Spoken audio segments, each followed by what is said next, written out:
Hey guys, Happy Go Lucky here, back with another maths question of the day, working through the GCSE specimen paper from 2020, and the question today is as follows. The mass m kilograms of a horse is 429 kilograms, correct to the nearest kilogram. Complete this statement about the value of m. It's not actually as hard as it might seem, so press pause, have a go at the question, and I'll be back with the work solutions in 5, 4, 3, 2, 1.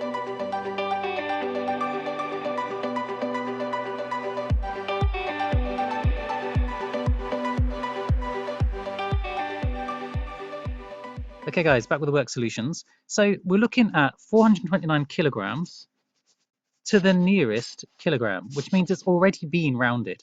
So if you're asked to round something or something's been rounded, you should always go half a unit either side, above or below. So as we're going up in kilograms to the nearest kilogram, we want to go half a kilogram above and half a kilogram below to find the limits of where that rounding is going to go. So half a kilogram is 500 grams or 0.5 kilograms. So all we have to do is just go half a kilogram below 429. That would be 428.5. And half a kilogram above 429, 429.5. Now I know what you're thinking. Hang on a minute, 429.5 would round up to 430 kilograms. Well, that's why we have these inequality signs here. So this means my value m has to be less than 429.5, because if it was exactly, yes, you're right, it would round up to 430, but it has to be the number, the lower limit, 428.5, has to be less than or equal to m. In other words, it's allowed to be 428.5, but it's not allowed to be 429.5. A lot of people forget about that point, and they say, well, how can that upper limit be 429.5 if it rounds up to 430?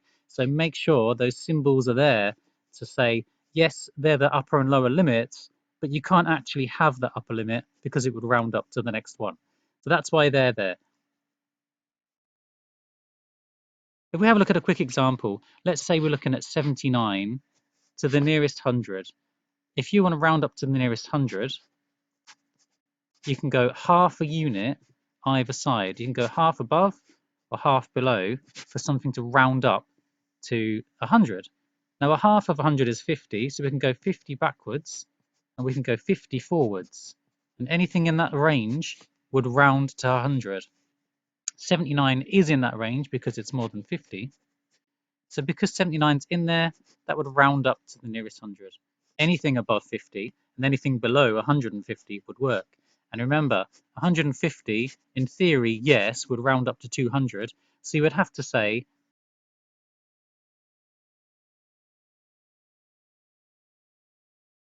just to tidy that up there, the terminology of why we use those signs.